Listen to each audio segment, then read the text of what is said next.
We're going to try this one more time because our batteries died. So as we were saying, one of our favorite characters is Aunt Sally because she's very outspoken and very sarcastic. And I think we can agree one of our favorite times in the book. When she's in the kitchen and singing. Yeah, she's singing. And Big Missy sends a slave down there to tell her to stop. And she's like, I don't care. And she just keeps on singing. Keeps singing. But the funniest part is that even Big Missy is scared of her in a way because she doesn't come down there herself to tell her to stop. So she sends other slaves to tell her to stop. So that's what I found really funny. And the really funny thing about that scene is everyone approaches Big Missy with this kind of like, don't upset her. But when Aunt Sally's in a mood, they're like, it's very funny. But she doesn't care. Big Missy doesn't do anything about it because she herself is scared of Aunt Sally.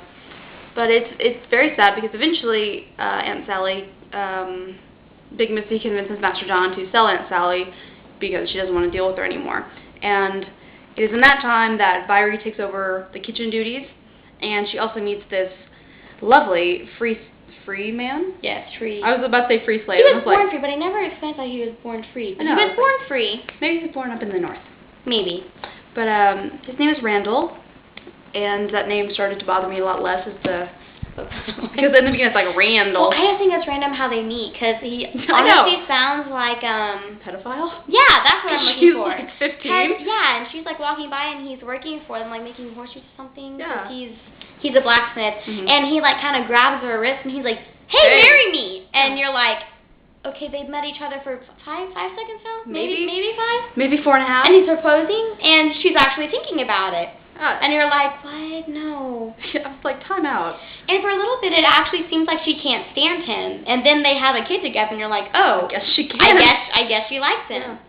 Well, that's like something about him. I think it's very hard to tell whenever she likes somebody. I know. Because she talks to them like she's above them, and it's very weird. I mean, like, at the end of the book, it says that she's just, like, messing around with Randall and how they had that kind of flirty thing the whole time. I never thought of that as flirting. I thought of that as arguing. That was definitely arguing. Yeah, I was like, no.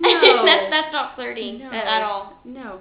But I just think it was really interesting the way their relationship developed, because it was like we meet Randall, and then they have this whole weird, like, sparring of the minds thing where she's like, no, I don't like you. And it's like, I can get you freedom. She's like, look at him. And then the next time you see them, they're in this sort of relationship thing, and you're like, did I miss a chapter? Did something happen that I was not aware of? And so it's a weird development there. So then that's how it happened. She tries to send a message to Randall by using this kind of stupid slave. Yeah. And he has 2 pieces of paper, and one is the pass, and one is the message for Randall. And this white guy stops him, and he's like, hey, show me your pass.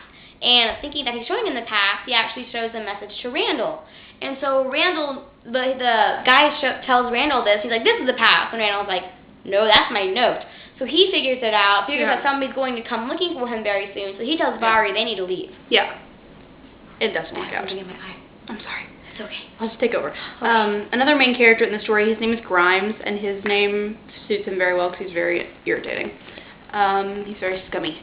And if you will. He is kind of the slave overseer. Overseer of the plantation. Yeah, and it's very funny because he has no respect for Master John, but he just thinks Big Missy worships the ground at her feet. I mean, he's just like, she is the most wonderful woman, and to put up with a man like him, and yada yada yada. How dare? And it's funny because Grimes doesn't really listen to Master John at all. Just throughout the story, I'm like, why don't you fire him? He's not doing a very good job. He's not doing what you tell him to do. Fire him. But